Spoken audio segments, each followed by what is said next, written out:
Salam dostlar, yeni video seriyamıza xoş gəlmisiniz. Bu seriyada Tinkercad Circuit vasitəsilə elektron sxemlər qurmağı və Arduino layihələri hazırlamağı öyrənəcəyik. Belədir ki, əgər indiyə kimi elektronika haqqında heç bir məlumatınız olmayıbsa, narahat olmayın. Çünki mövzulara ən sadə, ən başlanğıc səviyyədən başlayacağıq. Hər şeyi birlikdə və addım-addım edəcəyik. Bəs Tinkercad Circuits nədir?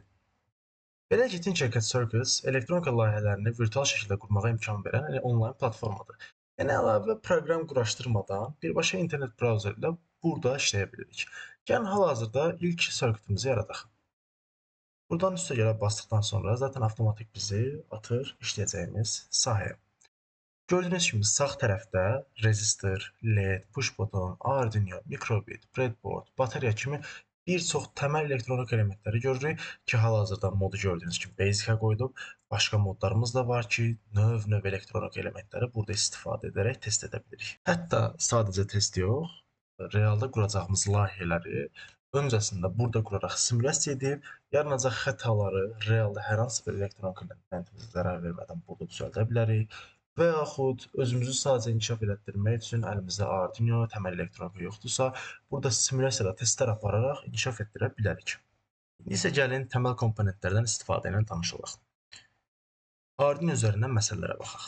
Deməli, biz Arduino'muzu yerləşdiririk. Arduino bildiyiniz kimi proqramlara bilən bir sistemdir. Arduino'ya klik etdikdən sonra burada kod qismindən bloklarla və yaxud da birbaşa C++-la proqramlaşdırma imkanımız var. C++-la Arduino IDE-də proqramlaşdırılan istənilən eyni formada, eyni sintaksislə kod burada da yazılır. Məsələn, burada 13-cü pinə bağlı olan LED built-in pini aktivləşdirildikdən sonra yandırmağı 1 saniyə gözləməyi, söndürməyi 1 saniyə gözləməyi və bu döngüsel formada bunun təkrarlanmasının kodu yazılıb. Biz ona görə də hal-hazırda simulyasiyanı buradan Start Simulation-dan başlatdıqda burada gördüyünüz LED 1 saniyə yanır və 1 saniyə sönür. Həmçinin biz burada gördüyümüz pinə ayrıca bir LED-də bağlaya bilərik. Gördüyümüz LED-i məsəl üçün gətirək, katodunu mənfimizə, anodunu isə 13-cü pinimizə bağlayaq. Rənginlə fərqləndirək siqnal pinimizi. Amma biz bunu run etdikdə, hal-hazırda, məsəl üçün bu LED-in yanacağını, Arduino'ya zərər deyə biləcəyini göstərir. Nəyə görə? Çünki biz bu LED ilə Arduino arasında rezistor yerləşdirmədiyimizdən dolayı Arduino 13 pinindən 5 volt logik gərginliyi olan 5 voltu verir və bu LED-in zərər görməsinə, Arduino zərər görə bilməyəcək olmasına, ömrünə mənfi təsir etməsinə səbəb olur. Ona görə də biz bundan arasında rezistor qoymalıyıq. Yəni gördüyünüz simulyasiyada sadəcə biz elementləri bir-birinə bağlamırıq, realda qarşılaşacağımız problemləri əvvəlcədən necə önləyə bilərik, onları da öyrənirik. Odur ki, baxaq. Biz hal-hazırda bura rezistorumuzu bağladıq və starta bastıq. İndi isə LED-in işığı çox zəif yanır. Zəif yanmasının səbəbi bağladığımız rezistorun rezistansının çox yüksək olmasıdır. 1K ohmdur. Bizə hardasa 125 ohm bu layihə üçün yetərlidir. Niyə 125 ohm?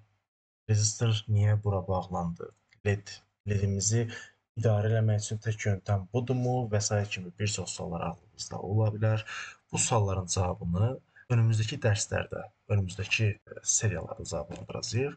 Hal-hazırda əsas məsələ sizin burada Tinkercad Circuits-dan təməl formada necə istifadə edəcəyinizi anlamağınızı sağlamaq idi. Virtual mühitdə gördüyüm ən böyük üstünlüklərdən biri də az əvvəldə göstərdiyim kimi real sxemdə səhv bağlantı etdikdə komponentlərə zərər verə bilirik. Burada isə birbaşa bizə zərər verəcəyimizi göstərərək realda bu səhvləri etməyimizin qarşısını alır. Başqa da uca çıxalan bir mövzu olduğunu düşünmürəm. Artıq ilk sadə LED yandırma projemizi etmiş olduq. Əgər siz də elektronika və Arduino öyrənmək istəyirsinizsə, bu video seriyası sizin üçündür. Növbəti bölümdə artıq Tinkercad-da biz bəsit elementlərin, kompleks elementlərin nələr olduğunu, təməl proqramlaşdırmanın nə cür aparıla biləcəyini göstərəcəyik. Suallarınızı şərh bölməsində yaza bilərsiniz. Kanala abunə olmayı unutmayın. Növbəti videoda görüşənədək.